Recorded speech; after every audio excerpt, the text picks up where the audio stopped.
everyone, welcome back to Chats with FTO. Today we're going to be discussing common mistakes that can cause a refusal on your permanent residency application.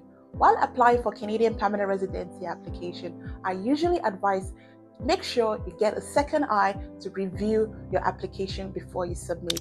At FTO Immigration Services, we offer a review session. We'll be your second eye to review your application to ensure you don't jeopardize your permanent residency application. Now let's get back into the topic. What are the common mistakes that can cause a refusal on your permanent residency application? The first mistake is incomplete and inaccurate documents. Yes, if you submit an incomplete document, IRCC will return your application back to you, and this can jeopardize your entire PR application.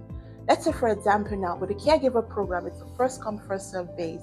If you submitted an application and it was returned back to you, you will not be able to resubmit that application again. So you've lost your chance on applying for a permanent residency application. Let's also take an example. If you're applying for express entry and you submitted an application, if your application is considered incomplete, that application is returned back to you and you won't be able to reapply or resubmit. You would have to wait back in the pool and wait for the government to invite you so you can reapply again. So you want to make sure while you're submitting your application, every document that is required is submitted, or you have an explanation to back it up. The second common mistake is not disclosing information.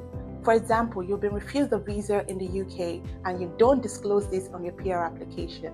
While you're completing the assessment, the government would refuse your application because you have failed to disclose certain information. So you want to make sure that while you're applying for your permanent residency application, you disclose all information to IRCC.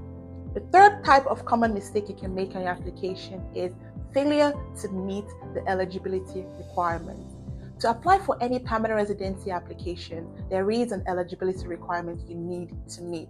For every program, they have a requirement. So you want to make sure that for any program you apply for, you are meeting all the requirements, not 1 out of 2, not 2 out of 3, all the requirements listed out on the program. The fourth common mistake you can make and that can cause a refusal on your application is failure to meet the financial requirements. Every permanent residency application have a financial requirement. You want to make sure that you do meet the minimum requirements, financial requirement before you can apply. The way the government calculates your financial requirements is based on the size of your family. I'll give you an example. If you're a family of 1, you need to meet the financial requirement for a family of 1. If you're a family of 2, that's me and a spouse, you need to meet the requirement for the family of 2.